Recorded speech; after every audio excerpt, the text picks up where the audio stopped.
The next question is, the fact that Mr. Holmes had been recovering from mono, what effect could the illness have on his mental health, if you know? When Mr. Holmes went home in December of 2011, he was fatigued, he had a temperature, and he saw a physician and was diagnosed with mono. He improved at home to the point that the family did a family trip to Arizona.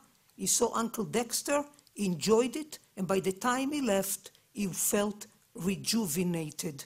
So, fatigue, feeling run down, yes, mono does not create psychosis.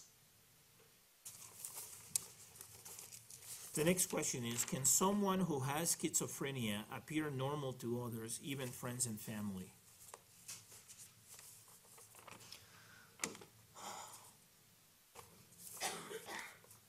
It depends on the prominent features of the disorder of schizophrenia. It depends on the level of disclosure of the discomfort that somebody might feel. Somebody might feel anxious or doesn't sleep well as a result. They might tell the parents, the family, or whoever they live with, a roommate, I don't feel as well.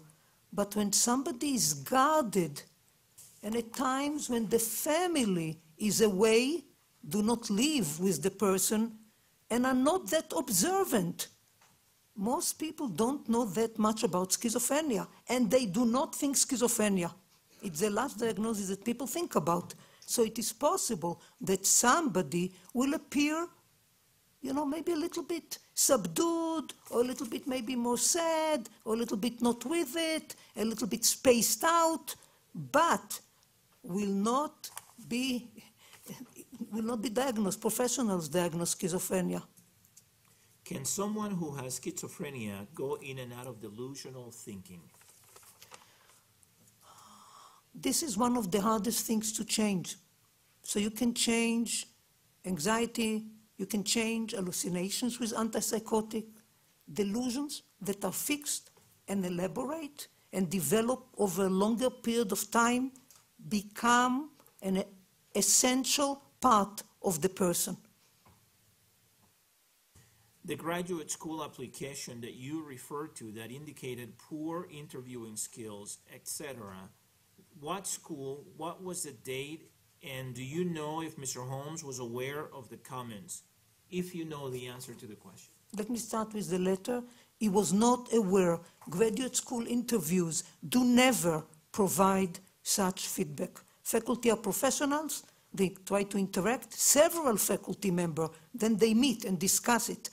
No, he was not aware of what they were thinking. University of Iowa, I do not remember the exact date. I believe interviews commonly take place the fall before school starts. So most schools make the decision by April, about April, spring. So people have time to move, find a room, place to live. So I believe that it was probably in 2011, but I'm not sure to the specific date.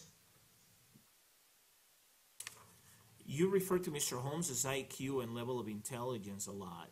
Is someone who has a lower IQ or intelligence not capable of having a severe schizophrenia or mental disease, as someone who has a higher IQ and higher level of intelligence? Why is IQ so important to mental disease, if you know?